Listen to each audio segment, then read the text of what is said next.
दोस्तों, राजीव जायसवाल के YouTube channel में आपका स्वागत है। हमारा वीडियो अच्छा लगे तो आप कमेंट जरूर। अधिकतर बच्चे इस विषय में लेकर असमंजस में रहते हैं कि ओम का नियम क्या है, इसमें क्या होता है क्या नहीं होता है, और उनका कन्फ्यूजन अंत तक बना रहता है। इसलिए हमने आपकी समस्या को दूर करने के लिए एक अत्यंत कम समय में छोटा ओम के नियम को बताने का प्रयास कर रहे हैं, जिसे आप लोग ध्यान से देखिए। ओम का नियम कहा गया इसमें कि जब किसी चालक की भौतिक अवस्थाएं स्थिर रहें, अर्थात भौतिक अवस्थाओं में चालक की लंबाई, चालक का ताप, चालक के पदार्थ आदि इसमें शामिल होते हैं। तो वही कहा है कि जब किसी चालक की भौतिक अवस्थाएं स्थिर रहें तो चालक के सिरों पर जो विभवांतर उत्पन्न होगा वह उस चालक में बहने वाली धारा के अनुक्रमानुपाती होगा।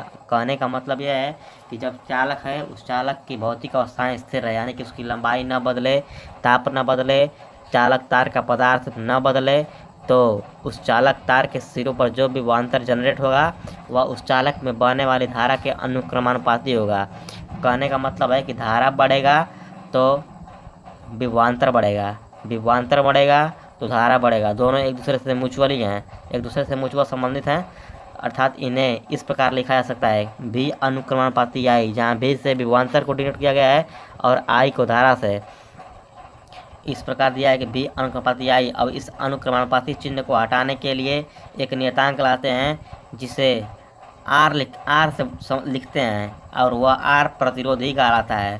तो इसे निम्न प्रकार लिखा जा सकता है भी बराबर आई इंटू आर, जहाँ आर अनुक्रमानुपाती नियतांक है, भी विभवांतर है, आई करंट है, आर रेजिस्टेंस है।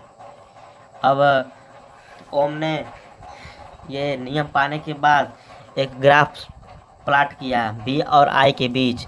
तो उन्होंने बी और आई के बीच जब ग्राफ खींचा तो पाया कि एक सीधी रेखा होती है, और इसे एक्स अक्ष और वाई अक्ष पर निम्नलिखित प्रकार प्रदर्शित किया।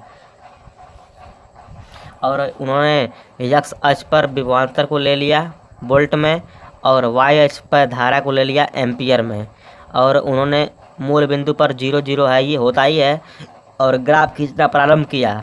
जैसे ही मूल बिंदु पर धारा 0 थी तो वोल्टेज भी 0 था, और इसी प्रकार जैसे जैसे धारा बढ़ता गया तो वोल्टेज भी बढ़ता गया, वोल्टेज बढ़ता गया धारा भी बढ़ता गया, वोल्टेज बढ़ता गया धारा भी बढ़ता गया, और अंत में एक निष्कर्ष निकला कि V और I के बीच खींचा गया ग्राफ एक सीधी रेखा होती है। अब इस रेखा की ढलान एक्स अक्ष से निकालने का प्रयास किया गया है, जिससे मान लीजिए tan थीटा बराबर V बटा आई का आप मान जानते ही है कि R के बराबर होता है, वह प्रतिरोध स्थिर होता है, कांस्टेंट होता है।